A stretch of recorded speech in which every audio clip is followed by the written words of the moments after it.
খবৰ সকলো ফ্ৰেণ্ডে ভালে আছেনে? মই কিন্তু বিন্দাছ আছোঁ। আজি হঠাতে ওলালোঁ বাসুদেৱ থান ক'ত আছে তাকো নাজানো। মুঠতে শুনি আছোঁ বাসুদেৱ থান আছে বুলি, কিন্তু তাতে যাব ওলালোঁ আজি। আৰু দেউতাক সুধিলোঁ বাসুদেৱ থান এনেকৈ মানে বহুত দূৰ হয়, এতিয়া তুমি কাৰ লগত যাবা বুলি ক'লে।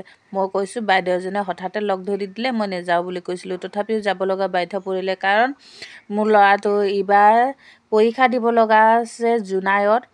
সেয়ে হোষ্টেল চিট পাক বুলিয়ে পৰীক্ষাটো ভাল হওক বুলি ভগৱানে চাগে মাতিছে, সেই বুলি কয় ঘৰৰ পৰা ওলালোঁ। আৰু মোৰ ঘৰৰ পৰা ভকতানী ঘৰ বহুত দূৰ হয়। আমি তিনিজন যাম, ভকতানী যাব আৰু বাইদেউ যাব, মই যাম। সেয়ে ঘৰৰ পৰা ওলালোঁ। ঘৰৰ পৰা ওলাই ভকতানীতালি খোজকাঢ়ি গৈছোঁ, যিহেতু অলপ দূৰ আছে। সেইকাৰণে ৰাস্তাটো দেখিছেনে আপোনালোকে, ক'লা মলা হৈ আছে, বৰষুণ দি আছে। আৰু মোৰ চলিবোৰ বৰষুণ দিও আছে তিতিও আছে, মানে ধুই গৈছোঁ যে চলিখিনি শুকোৱা নাই, সেইকাৰণে দেখিবলৈ বেয়া লাগিছে। বাসুদেৱ থানত কোনে কোনে গৈ পাইছে আৰু কোনে কোনে যোৱা নাই কমেণ্ট কৰি জনাবলৈ নাপাহৰিব মোৰ ফ্ৰেণ্ডছসকল। আৰু এই ভিডিঅ'টো মই দুবাৰ দিছোঁ, মানে এবাৰ আগত দিছিলোঁ, সেইটো মিউজিক ক্লেম লাগিলে। আপোনালোকে কেতিয়াবা ভুল কৰি যদি মিউজিক ক্লেম লাগি যায়, তেতিয়াহ'লে লগে লগে ডিলিট কৰিবলৈ ফেচবুকৰ পৰা পাৰ্মিশ্যন আহে। সেইকাৰণে মই ডিলিট কৰিলোঁ। এতিয়া ভকতানী মই বাইদেউ অট'ত উঠি গ'লোঁ। গৈ এতিয়া আমি পালোঁগৈ চাৰিআলি, যিটো বাসুদেৱ মন্দিৰৰ সোমাই যায় তাৰ আগৰ ফালে এটা আমাক পুলিচে ৰখাইছিলে। কাৰণ এক চাইডে যাবলৈ নিদিয়ে, এক চাইডে যাব দিয়ে, আকৌ আহোঁতে এক চাইডে আহিব নিদিয়ে, এক চাইডে আহিব দিয়ে। সেইকাৰণে আমি এনেকৈ গৈ বাসুদেৱ থান পালোঁগৈ। বাসুদেৱ থান পোৱাৰ আগতো আপোনালোকে জানেই, দোকানীবিলাকখন এনেকৈ যে আমিয়ে ভগৱান সেনেকৈ টানি টানি মাতে, হয় বা আমিয়ে ভগৱান নিচিনাকৈ যাওঁ, কাৰণ সিহঁতৰ মাল বস্তুবোৰ বিক্ৰী হ'ব লাগে যিহেতু। আৰু সকলো বস্তুবোৰ লৈ ল'লোঁ ইয়াৰ পৰাই, এই দাদাজনৰ পৰা।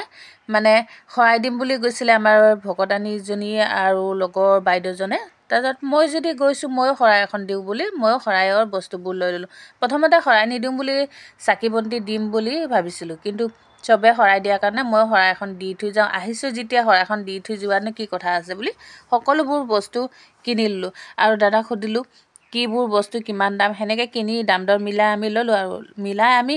আৰু ইয়াত আহি গম পাইছোঁ দৌল উৎসৱ মানে দৌল উৎসৱ মানে ইয়াত ফাকুৱাত মানা যায় চাগে, কিন্তু দৌল উৎসৱৰ বিষয়ে মই একো নাজানো। সেইকাৰণে ভাবিছোঁ আৰু ভাল দিনত এটা আহি পালোঁ, যেতিয়া ইয়াত এটা পূজা কৰা হয় বহুত ডাঙৰ, আৰু ইয়াত মেলা বহে। সকলো ধৰণৰ পৰা ধুনীয়া লাগিছে, আৰু ডেক'ৰেশ্যনবোৰ ছাইডত কেনেকৈ ধুনীয়াকৈ সজাই থৈ দিছে চাওক। আৰু ইফালে এটা গেষ্ট হাউচ আছে চাগে, কিন্তু কি বুলি লিখা আছিলে মই ইমান এটা নাচালোঁ। তাত ফুল কিমান ধুনীয়াকৈ লগাই থৈছিলে, আৰু ৰাস্তা ডেক'ৰেশ্যন কি ধুনীয়াকৈ কৰিছে। চেলফি উঠি ল'লোঁ মই কেইখনমান। সেয়া শ্ৰী শ্ৰী বাসুদেৱ থান পালোঁহি আমি, ভিতৰলৈ এতিয়া সোমাই যাওঁ। তাৰ আগতে জানে নহয় মন্দিৰৰ আগত কি কৰিব লাগে, চেণ্ডেল খুলি ছাইডতে এটা নাল আছে, তাত পানীখিনি লৈ ভৰিকেইটা ধুই মোচোন আগবাঢ়ি যাব লাগে। সেয়ে আমিও আগবাঢ়ি গ'লোঁ।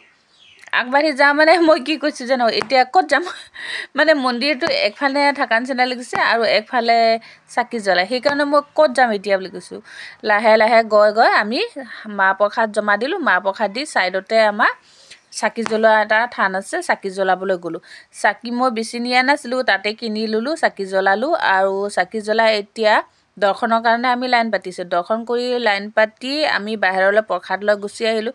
প্ৰসাদ লৈ গুচি আহোঁতে ওপৰত বান্দৰ এটা আছিলে, বান্দৰটোৱে মোৰ প্ৰসাদখিনি চুৰ কৰি ল'লে। নেক্সট ভিডিঅ' আপোনাৰ লগ পাইছোঁ, বাই বাই।